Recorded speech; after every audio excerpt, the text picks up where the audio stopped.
DocTalk is brought to you by Merck Animal Health, the science of healthier animals.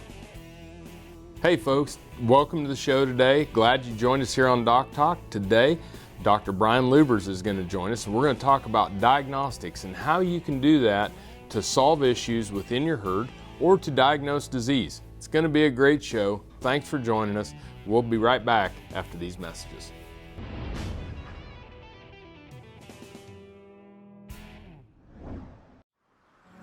As dependable as the sunrise, in dairy parlors, open pastures, on ranches and feed yards across America.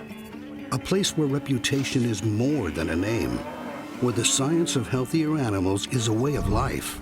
It's the responsibility that drives who we are and what we do. Every decision, every day. It's your livelihood and our responsibility. Closed captioning brought to you by VetGun with Amel and new AMA Abamectin Vet Caps, the 1-2 punch against hornfly resistance from AgriLabs.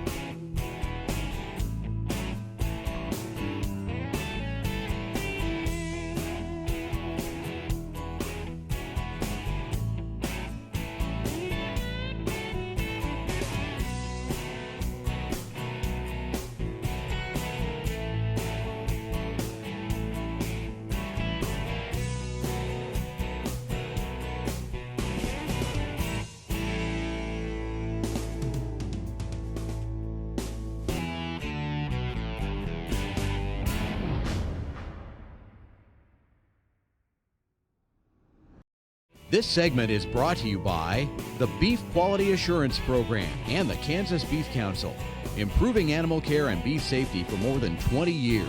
Hey folks, welcome to DocTalk. We're excited to have you here today, and we're excited for our guest. Dr. Brian Lubbers is here. Dr. Lubbers is a clinical associate professor over in our diagnostic lab here at K-State, veterinary diagnostic lab at the College of Veterinary Medicine. And you head up our bacteriology section as well? Correct. Yep. And so Dr. Lubbers is one of those people that is a rare find in academia. He has actually been out in practice, has spent time in the trenches with animal health on cattle and all different types of species, and so we're lucky to have him here at K-State. So Brian, let's talk a little bit about diagnostics. 'Cause, I mean, the first thing is we just got to get people to understand why they need to be sending samples in. Mm-hmm. And it isn't for just our health. No. Although I like to get samples in. Yeah. What we see in the diagnostic lab, we see a wide variety of situations for why people would send in diagnostic samples in general. A veterinarian may send in a sample really just to confirm what they already think, right? So they've got kind of a pretty good suspicion of what disease process might be going on, and we'll choose a few samples, we'll do the testing that they recommend, and sure enough, they were right, we confirm it. Sometimes there are some follow-up steps with that. So with microbiology, which is what we do in my laboratory, they may suspect that it's a Mannheimia or a Pasteurella associated with BRD, and that diagnosis was absolutely confirmed with our testing. And then they may ask us to do some follow-up and look at, test different antibiotics and see which one might be the optimal drug for treating that particular organism. And the other end of the spectrum is, we see cases where animals found dead, looking fine the day before, really no suspicion that anything was wrong, and now it really becomes a hunt and a puzzle to figure out, okay, what was going on in that case, and really anything and everything in between, Dan. So that's kind of the reasons why veterinarians are doing diagnostics, and I think too, even with the climate that we live in today, especially antibiotics and welfare and all of these issues are very at the forefront of what we do every day.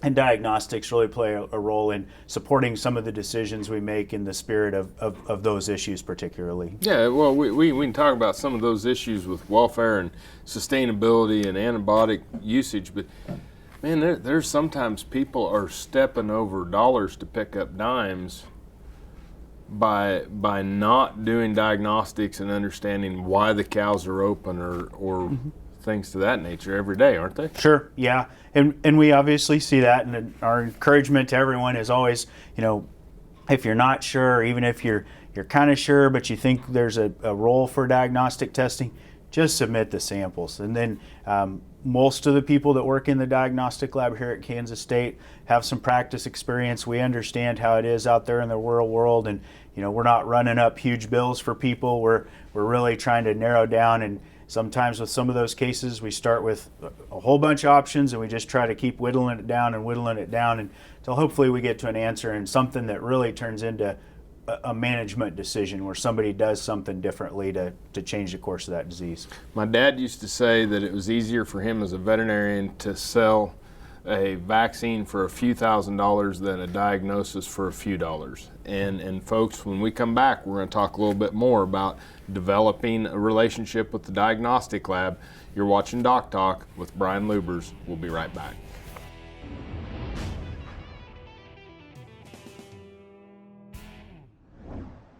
Hey folks, Dr. Dan from DocTalk here. Thanks for joining me for our Cattle First tip today, sponsored by Boehringer Ingelheim Vet Medica. And we're talking about injection sites. And injection sites, all of our injections go in the neck. Here's a picture of the injection site triangle that you can see is underneath the nuchal ligament, above the vertebral column, and in front of the point of the shoulder.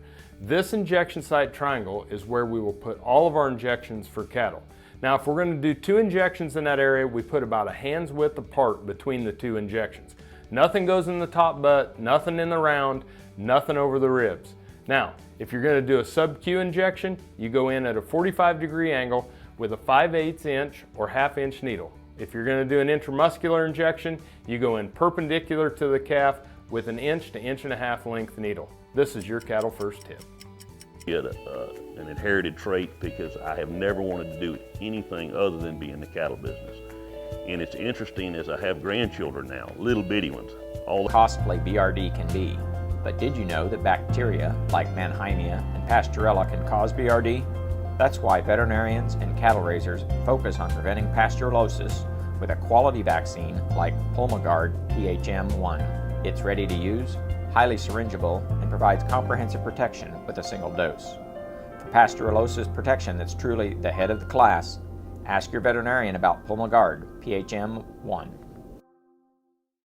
Valley Vet Supply is devoted to providing information and professional quality products at reasonable prices. Valley Vet Supply. This segment is brought to you by the Beef Quality Assurance Program and the Kansas Beef Council, improving animal care and beef safety for more than 20 years. Hey folks, welcome back to DocTalk. Dr. Dan Thompson here with Dr. Brian Lubbers, who's a clinical associate professor.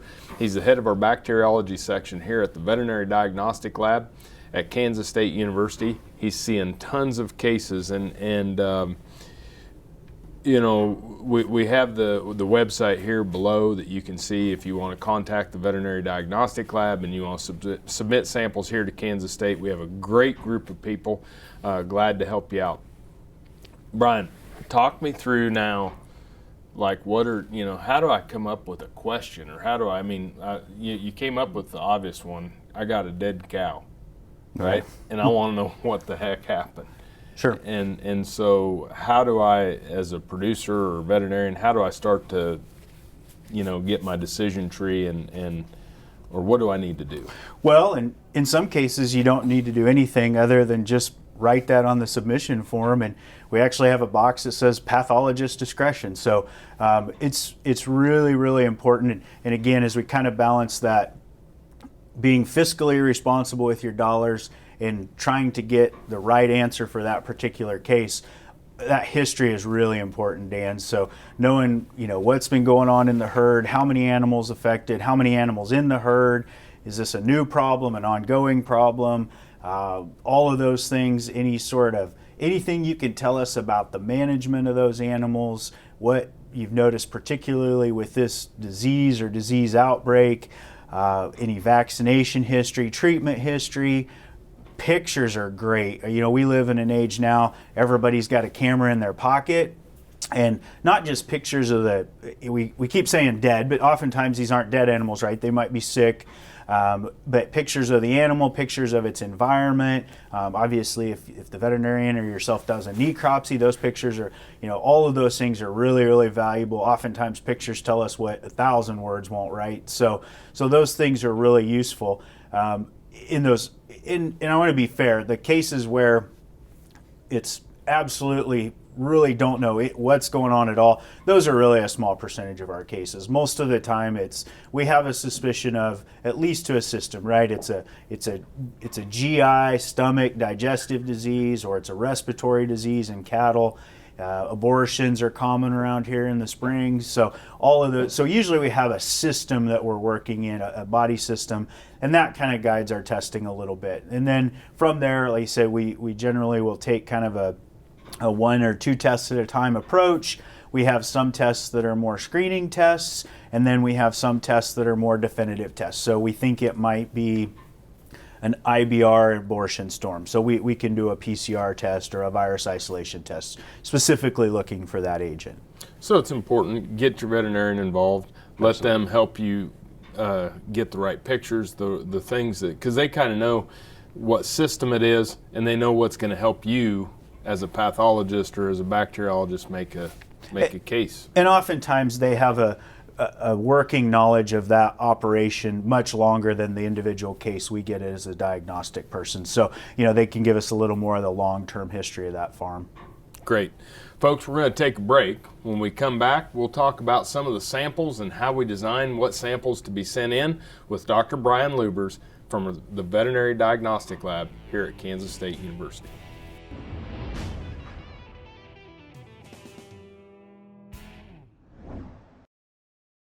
Did you know long-range planning through the checkoff can help keep your business profitable? To successfully pass on cattle operations from one generation to the next, it's important to promote beef and keep farms and ranches profitable. Your Beef Checkoff helps do that. I'm Tom Perrier. Our ranch is called Dale Banks Angus. Dale Banks is not a person, but it's a place. This ranch was started by my great-grandfather. He came from northwest England, and his farm there was called Dale Banks, and so he called his ranch here in the Flint Hills Dale Banks. The beef checkoff today has fulfilled a lot of needs that our industry had over the years. We were very involved in trying to get the beef checkoff passed back in the 70s and early 80s because we saw the need then, and the beef checkoff, I think, has fulfilled a lot of those needs. I think some of the biggest bonuses that we've gotten from the beef checkoff in the last 20 years have been twofold, both in the research phase of the industry, one being the Beef Quality Assurance Program that showed us just how much money we could capture by simply doing things like moving the injection sites from the hip and rump of the animal up to the neck, where we had less high-valued cuts. That drove millions of dollars into our industry. The other thing that our beef industry did about 15 years ago was embark on new product development, things like the flat iron steak and things that used to get ground into hamburger and other low-valued cuts today are sold for a premium, and that too, just like the Beef Quality Assurance Program, has driven huge dollars into our industry that we all get to share. Matt's the primary driver behind the operation right now, and he's the 6th generation, and his children will be the 7th generation. I hope our kids are better at telling our beef industry's story. I think the last several years the Beef Checkoff has shown us how to do that better. They've given us some tools to do that, so we need to do a better job of telling the wonderful story that we have, and I hope our kids can continue to do that.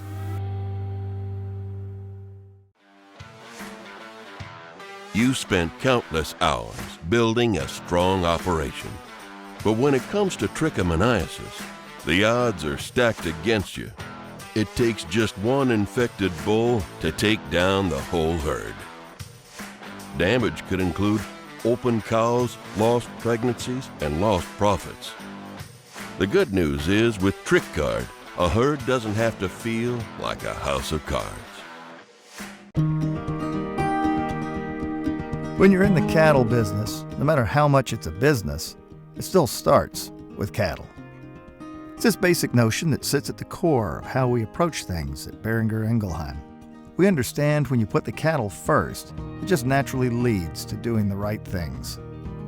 If you want to do well in this business, you start by doing right. Take care of the cattle, and they'll take care of you. This segment is brought to you by the Beef Quality Assurance Program and the Kansas Beef Council, improving animal care and beef safety for more than 20 years. Hey folks, welcome back to DocTalk. Dr. Dan Thompson here with friend and colleague Dr. Brian Lubbers. Dr. Lubbers is a clinical associate professor and the head of our bacteriology section here at the diagnostic lab at Kansas State University, where we see thousands of cases. So Dr. Lubbers, one of the things that I always hated for myself was that I'd send something in and I'd get a note back saying results inconclusive, autolysis, or something, the sample wasn't good. Yeah, and those are the reports we hate to send out too. Yeah, I'm sure. I've gotten too many of them because of myself, okay? But help me out. Talk to us a little bit about the best samples and things to that nature. Sure, and the best sample is always a little bit relative, right? So we talked about we want to formulate a question. We've got a case scenario. We want to formulate a specific question. What are we trying to do with our diagnostic testing? And then once we have that, and again, sometimes that may be we have no idea and we just have to start whittling things down. But like I said, oftentimes the majority of our cases were at least down to a system, and so we start targeting things that are commonly. But best sample's a little bit relative, and it depends on what kind of test you're doing. And it depends on what question you're kind of answering. And you mentioned the website. The website is a fantastic resource. We have our test menu is on the website, and you can scroll through that. And we always tell you what the recommended sample is, how to package that sample, and how to ship that sample to us. Just as an illustration, so again, we work with bacteriology, and so the goal in my laboratory is to try to grow a live bacteria. And we do that for several reasons. One is that's how we identify those bacteria. We'll do some further testing to tell you what bacteria it is.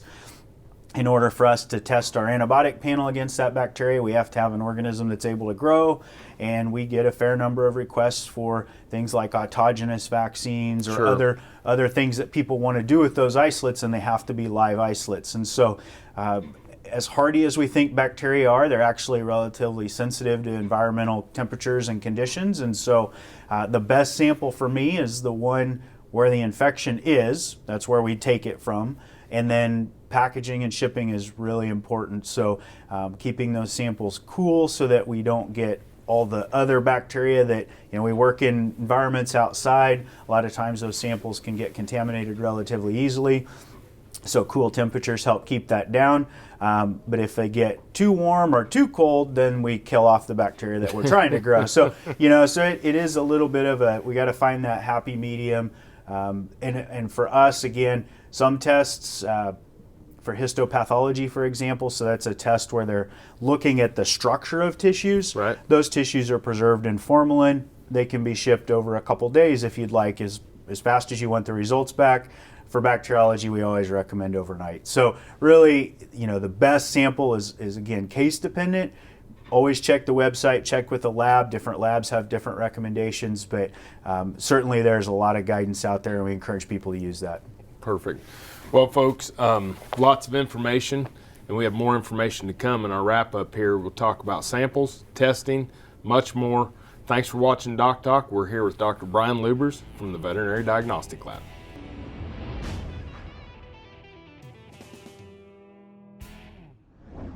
In the springtime, cattlemen need to be thinking of preventing important diseases like pink eye. Pink eye prevention includes management factors like good fly control, pasture management, along with a good vaccination program. Eyesight from AgriLabs has broad efficacy coverage as its origin from 8 different field isolates of Moraxella bovis. It is safe, smooth, highly syringeable, safe with young calves and pregnant cows, and provides superior protection against pink eye. Some call it a come-from-behind victory, an unlikely win, a reversal of fortune. snatching victory from the jaws of defeat. This is our moment, our victory dance, because we choose confidence. We choose Zuprevo for BRD treatment. Ask your veterinarian to prescribe Zuprevo.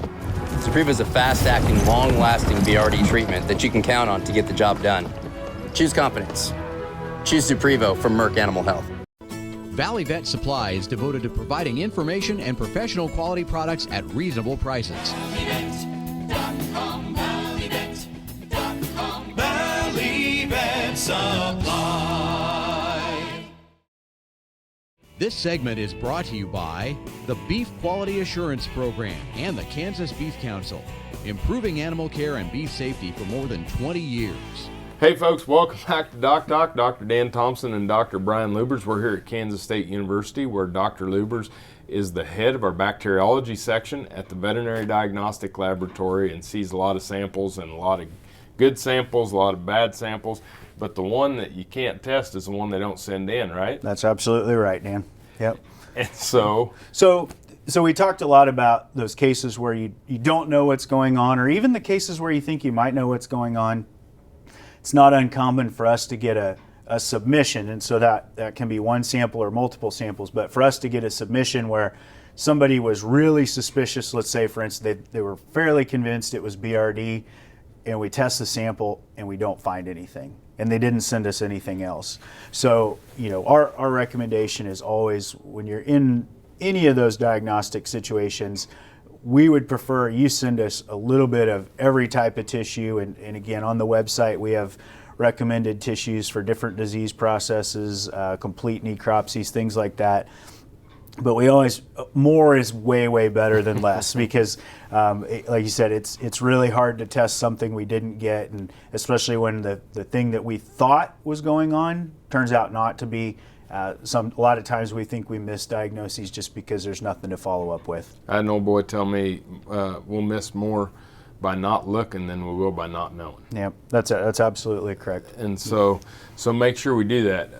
What about tests? Once you get it in here, how do you kind of differentiate what tests to run? Sure, and it depends on the case. So if we get a submission from a veterinarian and they're fairly convinced it's this disease and they're just trying to say yes or no it isn't, those tests generally go straight to that laboratory. So the veterinarian's already decided what tests they want.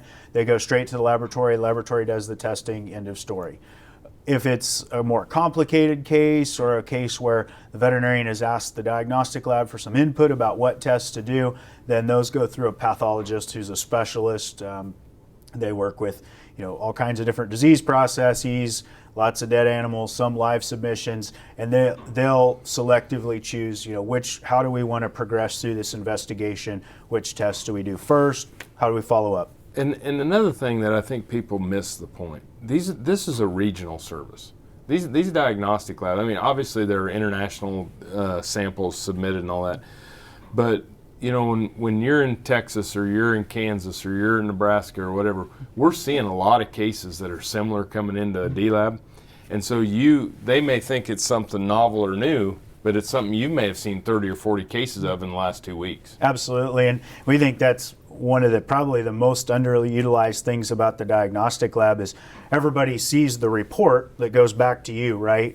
But we sit on a huge amount of information and data, that things like just what you said, we see thousands of cases a year, and so somebody that sees one over here and one over here, well, we can start to put that information together and say, hey, we think there might be a trend here, something's developing.